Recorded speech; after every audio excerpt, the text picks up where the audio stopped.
నేను చిన్నప్పుడు అంటే నాకు ఎగ్జాక్ట్ ఏజ్ అనేది గుర్తులేదు. వినాయక చవితి అప్పుడు పూజలు చేసినప్పుడు మా మదరు పుస్తకాలు పెడితే అక్కడ 3 రోజులు దాన్ని బ్లెస్ చేస్తారు, అందుకని మన చదువు వచ్చేస్తుంది అనే ఒక దానితో ఫస్ట్ నాకు లంచ్ అనేది అప్పుడు తెలిసింది.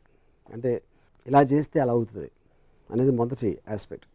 అంటే నువ్వు చదువుకోవడం కన్నా ముఖ్యం నీ పుస్తకాలు పెడితే నీకు అక్కడి నుంచి చదువు వచ్చేస్తుంది ఎక్కువ అనేది. కానీ 3 రోజులు చదువు తప్పించుకోవచ్చు అనేది నాకు చాలా ఆనందం వేసేది. So first time I think దేవుడిని ఎలా యూజ్ చేసుకోవచ్చు అంటే దేవుడి కన్నా పెద్దవాళ్ళు నమ్మే దేవుడిని మనం ఎలా యూజ్ చేసుకోవచ్చు అనేది ఫస్ట్ అవగాహన మదర్ నుంచి వచ్చింది నాకు. సో సెకండ్ పాయింట్ ఏంటి, నేను పర్సనల్గా దేవుడి గురించి ఆలోచించడం మొదలుపెట్టింది. ఇప్పుడు మా నాన్నమ్మ she use to right Ramayanam, Ramakoti అని తను వందల పుస్తకాలు రాశారు. భద్రాచలం దేవస్థానం లేదు గోల్డ్ మెడల్ కూడా ఇచ్చారు.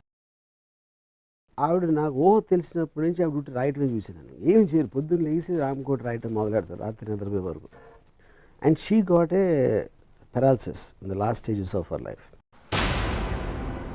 అంటే ఆవిడ కన్నా దైవభక్తురాలు నేను చూడలేదు. ఆవిడనే తర్వాత నేను ఒక వెనకాల ఏదో ఊర్లో వెనకాల పెట్టేసి పెరాలసిస్తో ఒక రూమ్లో పెట్టేస్తే ఆవిడ మీద బొద్దింకలు తిరగడం చూశాను.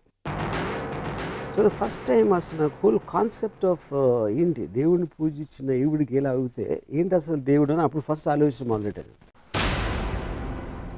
అంత భక్తురాలు ఆవిడ ఎంత బాధపడి పోవాలనేది నాకు అప్పుడు ఒక ఎలిమెంట్ ఆస్పెక్ట్ వచ్చింది దేవుడి మీద. అంటే నా point I just want elaborate on this because దేవుడు డెఫినేషన్ ఫస్ట్ సంపూర్ణ రామాయణం సినిమా. రాముడు ఇలా అనుకుని ఒక మంత్రం చదివి ఒక బాణం వేస్తారు. అక్కడ అటేపు నుంచి రాక్షసుడు ఇంకోటి ఎవడో మళ్ళీ ఆ బాణం చేతి షేప్ మారుతున్నా అక్కడి నుంచి వాడేదో ఇంకో బాణం తీసి వాడేస్తాడు. ఆ రెండు కొట్టుకుంటాయి అని నా మెమరీస్ చెప్తున్నాను. నేను అప్పుడు మా మదర్ని అడిగాను, ఇప్పుడు రాక్షసుడు బాణం వేసిన తర్వాత అతను అలా చూస్తూ ఉంటాడు ఆ బాణం ఏం షేప్ మారుతుందని, అప్పుడు గవ్వుకుని ఇటు వేసేయచ్చు కదా అని అడిగాను. అది మా మదర్ అసలు విపరీతంగా ఇదైపోయి ఏంటది రాముడిని అలా అంటావు అది ఇదే. నేను సో నా పాయింట్ ఏంటంటే యాజ్ ఎ కిడ్ మనకు తెలియనప్పుడు ఇన్ని రకాల వర్షన్స్ ఇన్ని జరుగుతున్నప్పుడు మన మైండ్లో ఒక ఆస్పెక్ట్ ఒక కన్ఫ్యూజన్ క్రియేట్ చేస్తుంది. దాని తర్వాత దేవుడు ఉన్నాడా లేదా అనేది సెపరేట్ క్వశ్చను. దేవుడు ఉన్నాడనేది నమ్మితే ఏంటి మనకి ఎలా ఎఫెక్ట్ అవుతుందని ఇంకో క్వశ్చను. పూజ చేసి మనకి ఏదో చేసేస్తాడో అని ఒక నిర్ణయం తీసుకుంటాం అనేది all these things are separate. So coming back to your first question, దేవుడిని నమ్ముతారా అంటే డెఫినెట్గా నమ్ముతాను. ఎందుకంటే ఇప్పుడు నాకు తెలిసింది జస్ట్ కొంచెం ఏదో డైరెక్షన్ కొంచెం ఇటు అటు వచ్చు, లేకపోతే 2-3 విషయాలు నాకు ఇటు అటు తెలియచ్చు. కానీ ఈ మొత్తం ప్రపంచాన్ని విశ్వాన్ని క్రియేట్ చేసిన శక్తి ఏదో ఉండాలి, ఏదో ఒకటి క్రియేట్ చేసి ఉండాలి. దాని పేరు దేవుడు అని అంటే for want of a better word accept there is God. So you accept there is God. Correct. You believe. But I don't believe God is Balaji.